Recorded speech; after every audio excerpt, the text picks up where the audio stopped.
ஜோதிடத்தை பொறுத்த வரைக்கும் இந்த கிரகங்களுடைய நிலைகள் அப்படிங்கிறது எப்போவுமே மாறுபட்டுக்கிட்டே தான் இருக்கும். அதனால தான் இந்த சுப கிரகங்கள் எப்போவுமே சுபத்தன்மையிலேயே வேலை செய்கிறது கிடையாது. அதே போல் அசுப கிரகங்கள் அப்படின்னா எப்போவுமே அசுப பலன்களையே கொடுக்கறது கிடையாது. ஏன்னா ஒரு கிரகம் இன்னொரு கிரகத்தோடு சேரும் பொழுதோ அல்லது பார்க்கப்படும் பொழுதோ அதனுடைய தன்மை அப்படிங்கிறது மாறுபடும். இல்லைன்னா அது இருக்கக்கூடிய இடத்தினாலேயே இந்த மாறுபாடுகள் அப்படிங்கிறது உண்டாகும். அப்படிப்பட்ட விஷயங்களில் ஒன்று தான் கிரகங்கள் வக்ரமாகிறது. இந்த வக்ர கிரகங்களுடைய நிலைகள் அப்படிங்கிறது எப்போவுமே ரொம்பவுமே நுணுக்கமாக செயல்படக்கூடியது. இது நார்மலாக கிரக பலன்கள் எடுக்கிற மாதிரி எடுக்கவே முடியாது. ஃப்ராக்ஷன் ஆஃப் செகண்டில் ஒரு விஷயம் நடந்துட்டு போயிடும். கண்ணு மூடி கண்ணு திறக்கிறதுக்குள்ளே நம்மளை அறியாமலே ஒரு விஷயத்த செஞ்சுடுவோம், அல்லது நமக்கு தெரியாமலே நம்ம எதிர்பார்க்காமலே நமக்கு ஒரு விஷயம் நடந்துடும். அது நல்லதாகவும் இருக்கலாம், கெட்டதாகவும் இருக்கலாம். அது அந்த கிரகங்களுடைய இருக்கக்கூடிய தன்மையை பொறுத்து அமையும். ஆனால் இந்த எதிர்பாராததை எதிர்பாருங்கள் அப்படிங்கிற மாதிரி சில விஷயங்கள் நம்மளுடைய வாழ்க்கையில் நடந்துட்டு அது போயிடும். அது ஏன் வந்ததுன்னு தெரியாது, எப்படி வந்ததுன்னு தெரியாது, எப்படி போகுது அப்படின்னும் தெரியாது. ஸோ இந்த மாதிரியான விஷயங்களுக்கெல்லாம் முக்கிய காரணமாக இருக்கிறது இந்த வக்ர கிரகங்கள் தான். ஸோ இந்த ஒரு விஷயம் புரியாததுனால இந்த வக்ர கிரக அமைப்புகளை பற்றி பெருசாக யாரும் கண்டுக்க மாட்டாங்க. ஜோதிடத்தை கற்றுக்கணும்னு நினைக்கிறவங்களுக்கு கூட ஆரம்ப காலகட்டங்களில் இது புரியவே புரியாது. போக போக தான் இந்த விஷயங்களை அவங்க தெரிஞ்சுப்பாங்க.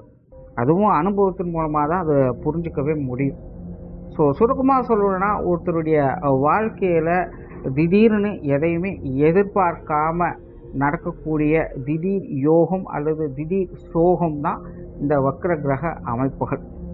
ஸோ அப்படி இந்த 2026 ஜூலை மாதத்துலேருந்து நவம்பர் மாதம் வரைக்கும் சனியானவர் வக்ரகதியில் செயல்பட போகிறாங்க. அந்த சனியானவர் இந்த காலகட்டங்களில் மீன ராசியிலே வக்ரகதியில் சஞ்சாரம் செய்வாங்க. சனிக்கு குருவனுடைய பார்வை என்பதும் இருக்குது. அது போக மாத கிரகங்களுடைய பார்வை அப்படிங்கிறதும் இந்த 5 மாதத்துக்குள்ளே வந்து போகும். ஸோ இந்த அமைப்பானது உங்களுடைய ராசி மற்றும் லக்னத்திற்கு ரெண்டுக்குமே பொருந்தும். இது எப்படி வேலை செய்யும் அப்படிங்கிறத பற்றி தான் பார்க்க போகிறோம்.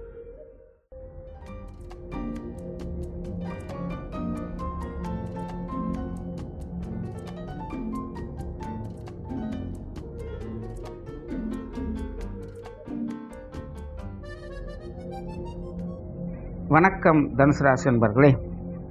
தனுசை பொறுத்த வரைக்கும் இந்த சனியானது இப்போதைக்கு அர்த்தாஷ்டம சனியாக செயல்பட்டுக்கிட்டு இருக்குது. ஸோ இந்த சனியினுடைய வக்ரம் அப்படிங்கிறதும் அந்த 4ஆம் இடத்துலேருந்தே செயல்பட்டுக்கிட்டு இருக்குது. அந்த சனியை பொறுத்த வரைக்கும் ராசிக்கு 2ஆம் இடத்திற்கும் 3ஆம் இடத்திற்கும் அதிபதியாக வரக்கூடியவங்களாக இருக்கிறாங்க. ஸோ எப்போவுமே பார்த்திங்கன்னா இந்த தனுசு ராசி தனுசு லக்னக்காரங்களுக்கெல்லாம் இந்த ஃபேமிலி ரிலேட்டடான விஷயங்கள் அப்படிங்கிறது கொஞ்சம் ஸ்ட்ரகிள் ஆகிக்கிட்டே இருக்கும், இல்லைன்னா ஸ்டக் ஆகிக்கிட்டே இருக்கும் அப்படின்னு சொல்லலாம். ஒரே மாதிரி சீரான விஷயங்களை எதிர்பார்க்குறதே இங்கே கொஞ்சம் கஷ்டம்தான். பரவாயில்லப்பா, நம்மளும் அப்படி இப்படி எப்படியோ மேடேறிட்டோம் அப்படின்னு நினைக்கக்கூடிய நேரத்தில் ஃபேமிலிக்குள்ளேயே ஏதாவது ஒரு சிக்கல்கள் அல்லது ஃபேமிலி உறவுகளுக்குள்ளேயே ஏதாவது கருத்து மோதல்கள் அப்படிங்கிறது வந்துடும். அதே மாதிரி இந்த தனுசு ராசிக்கு எதையோ செய்ய போக ஏதோ நடந்தது அப்படிங்கிற மாதிரி அவங்களுடைய வாழ்க்கையில் பல விஷயங்கள் நடக்கும். ஈவன் அது பாசிட்டிவுக்கும் பொருந்தும், நெகட்டிவுக்கும் பொருந்தும்.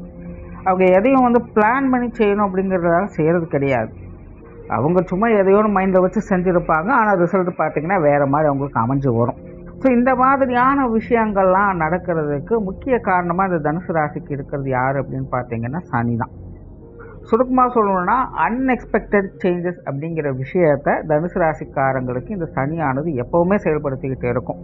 அதனால தான் தனுசுக்கு பார்த்திங்கன்னா எப்போவுமே இந்த எதிர்பாராததை எதிர்பாருங்கள் அப்படிங்கிற விஷயத்த சொல்லிக்கிட்டு இருப்பாங்க.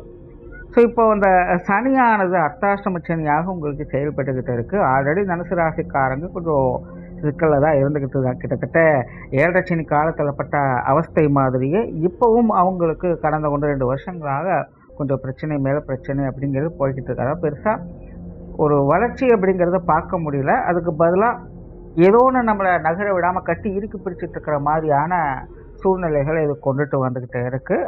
அண்ட் இன்னொரு பக்கம் பார்த்திங்கன்னா ஹெல்த் இஷ்யூஸ் அப்படிங்கிறது கொஞ்சம் ஏற்பட்டுக்கிட்டே இருக்கும்.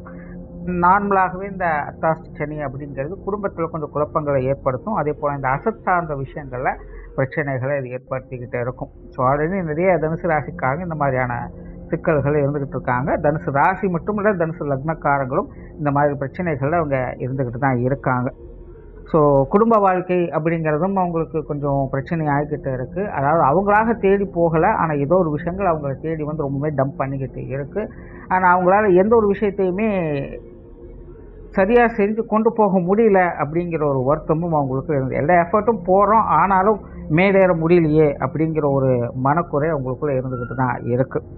இப்படிப்பட்ட நிலையில் அதே ஸ்தானத்தில் இந்த சனி வக்ரகதி அடையிறது அப்படிங்கிறது ஓரளவுக்கு சாதகமான அமைப்புகள் அப்படின்னு சொல்லலாம். ஏன் அதை ஓரளவுக்கு அப்படின்னு சொல்லனா, இப்போது சனியினுடைய நிலை அப்படிங்கிறது மாறுபாட்டுக்கு உண்டாகுது அப்படிங்கிற ஒரு பக்கம் உங்களுக்கு சாதகமாக வேலை செய்யுது அப்படின்னா, இன்னொரு பக்கம் பார்த்தீங்கன்னா உங்களுடைய ராசி அதிபதி அஷ்டமஸ்தானத்தில் உச்சகதியில் ஒரு சஞ்சாரம் செய்கிறாங்க. அது தவிர இந்த சனியும் குருவும் பார்த்தீங்கன்னா நவபஞ்சம யோகத்தில் செயல்பட்டுக்கிட்டு இருக்காங்க. ஸோ இந்த அமைப்பு பார்த்தீங்கன்னா ஒன்று ப்ளஸ் ஆகுது அப்படின்னா இன்னொரு விஷயத்தில் இது மைனஸாக கண்டிப்பாக செயல்பட்டுடும். அதனால் இந்த சனியினுடைய தாக்கம் குறையுது அப்படிங்கிறது உங்களுக்கு சாதகமாக இருந்தாலும் அது பெரிய அளவுலலாம் குறையல, கொஞ்சம் இப்போதைக்கு ரெஸ்ட் எடுத்துகிட்ருக்கு அப்படின்னு வேணால் அதை எடுத்துக்கலாம்.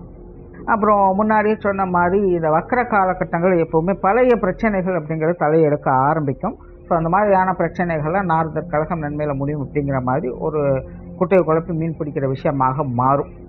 பட் இப்போ என்ன பிரச்சனைனா, தனுசை பொறுத்த வரைக்கும் தன்னை மீறிய ஒரு சக்தியை தான் நம்பி இருக்க வேண்டிய ஒரு கட்டாயமாக இருக்குது. அதை வந்து கடவுள், இயற்கை, பிரபஞ்சம் அப்படின்னு எதை வேணாலும் எடுத்துக்கலாம். யாருமே நமக்கெல்லாம் உதவி பண்ண மாட்டாங்க, ஏதாவது ஒரு அதிசயம் நடந்தால் தான் உண்டு அப்படிங்கிற மைண்ட் செட்டில் இருக்காங்க. அதனால் இந்த மாதிரியான ஒரு அபார சக்திகளை அவங்க நம்பி இருக்கக்கூடிய ஒரு காலகட்டமாக தான் இருந்துக்கிட்டு இருக்குது. ஸோ என்னதான் விஷயங்கள், காரியங்கள், பிரச்சனைகள் முடிந்ததுக்கு ஒரு சொல்யூஷன் கிடைச்சி ஒரு நிம்மதியான அமைப்பை இது கொடுத்தாலும் கூட தனிப்பட்ட முறையில் தனுசு ராசிக்காரங்களை பொறுத்த வரைக்கும் அது திருப்திகரமாக இருக்குமா அப்படின்னு பார்த்தீங்கன்னா கிடையவே கிடையாது அப்படின்னு தான் சொல்லணும். ஏன்னா அவங்கள பொறுத்த வரைக்கும் இந்த மாதிரியான விஷயங்களெல்லாம் வந்து கடந்து வந்துட்டாங்க. கிட்டத்தட்ட பல தனுசு ராசிக்காரங்க ஞானிகள் போல, யோகிகள் போல யோசிக்க ஆரம்பிச்சிட்டாங்க. எல்லாத்துலேயுமே ஒரு பற்றற்ற நிலைகளில் இருக்கணும் அப்படிங்கிற ஒரு மைண்ட் செட்டில் தான் அவங்க இருந்துக்கிட்டு இருப்பாங்க. ஸோ ஆன்மீக விஷயங்கள், காரியங்கள் அப்படிங்கிறது உங்களுக்கு ஈடுபாடுகள் அதிகரிச்சுக்கிட்டே இருக்கும். அது ஒவ்வொரு வெர்ஷனில், வேரியேஷனில் இருந்துக்கிட்டு இருக்கும். அவங்களுக்கு தகுந்த மாதிரி சில விஷயங்களை அவங்க பொறிச்சுக்கிட்டு இருப்பாங்க. பட் எப்படியோ இன்னர் பீஸை நோக்கி நகரக்கூடிய ஒரு காலகட்டமாக இருக்குது. குறிப்பாக இதெல்லாமே பார்த்தீங்கன்னா ஒரு 40-50 வயதுக்கு மேலே இருக்கக்கூடிய தனுசு ராசிக்காரங்க இந்த மாதிரியான விஷயங்களால் ரொம்ப ஈஸியாக ஈர்க்கப்படக்கூடியவங்களாக இருப்பாங்க. மத்திய வயதில் இருக்கக்கூடியவங்க, இளம் வயதில் இருக்கக்கூடியவங்கெல்லாம் பார்த்தீங்கன்னா வாழ்க்கையில் எப்படியாவது போராடி மேலே வந்துட மாட்டோமா அப்படிங்கிற ஒரு எக்ஸ்பெக்டேஷனோடு அவங்க வாழ்க்கையை நடத்தக்கூடிய ஒரு காலகட்டமாக இருக்குது. ஸோ கிட்டத்தட்ட எல்லாமே ஒரு இல்யூஷன் மாதிரி தான் விஷயங்கள் போய்கிட்டு இருக்கு, அல்லாமல் ஒரு கிளியர் விஷன் அப்படிங்கிறது தனுசு ராசிக்கு இப்போதைக்கு எதுவுமே வாய்ப்பில்லை அப்படிங்கிற மாதிரி தான் போய்கிட்டு இருக்கு. ஈவன் ராசி அதிபதி உச்சம் பெற்ற நிலையில் இருந்தும் கூட தனுசு ராசிக்காரங்க சில சிக்கல்களை, சங்கடங்களை அவங்க பார்த்துக்கிட்டு தான் இருக்காங்க. இன்னும் சொல்ல போனால் அவங்களுக்கு எப்போ இந்த ராசி அதிபதி உச்சம் பெற்றதோ அப்போ தான் சில பிரச்சனைகள் அப்படிங்கிறது அவங்களுக்கு ஆரம்பிச்சுது அப்படின்னு சொல்லலாம். ஒரு மாற்றத்தை நோக்கி அவங்க நகர ஆரம்பிச்சிருக்காங்க. முன்னாடியே சொன்ன மாதிரி தான் எல்லாமே குட்டையை குழப்பி மீன் பிடிக்கிற கதையாக தான் இருக்கும். அதனால் தனுசை பொறுத்த வரைக்கும் கலகம் பிறக்காமல் எந்த ஒரு நன்மையும் இங்கே நடக்காது. அதுக்கு தகுந்த மாதிரி தான் எல்லா விஷயங்களுமே உங்களுக்கு ஏதாவது ஒரு சிக்கல்கள், பிரச்சனைகள் அப்படிங்கிறது வந்து போய்கிட்டு தான் இருக்கும். ஸோ இந்த வக்ர காலகட்டங்களையும் இந்த விஷயங்கள் அப்படி தான் முழுக்க இருக்க போகுது. ஸோ தனுசு ராசிக்காரங்க கொஞ்சம் நிதானமாகவும் பொறுமையாகவும் இதாக இருந்தாலும் டீல் பண்ணுங்கள். உங்களுக்கு மீறிய அப்பாற்பட்ட சக்தி உங்களை காப்பாற்றும் அப்படிங்கிற நம்பிக்கையோடு நீங்கள் செயல்படலாம். அதாவது இந்த திக்கற்றவனுக்கு கடவுளை துணை அப்படின்னு சொல்லுவாங்க. அந்த மாதிரியான ஒரு நிலை தான் தனுசு ராசியினுடைய அமைப்பு இப்போ செயல்பட்டுக்கிட்டு இருக்குது. அண்ட் மெயினாக இதெல்லாம் பார்த்தீங்கன்னா குடும்ப வாழ்க்கை, குடும்ப உறவுகள், ஃபினான்ஷியல் சார்ந்த விஷயங்கள் இதில் தான் மேஜராக வேலை செஞ்சுக்கிட்டு இருக்கும். அண்ட் அடுத்ததாக பார்த்தீங்கன்னா உடல்நலம் சார்ந்த விஷயங்களும் கொஞ்சம் தாக்கத்தை இது ஏற்படுத்தும், ஒரு மாற்றத்தை இது கொண்டுட்டு வரும். இதில் என்ன ஒரு வேடிக்கை அப்படின்னா, தனுசு ராசியை பொறுத்த வரைக்கும் தான் பிரச்சனையினால் பாதிக்கப்படுறதை விட அடுத்தவங்க பிரச்சனையினால தான் பாதிக்கிறது அப்படிங்கிறது தான் அதிகமாக இருக்குது.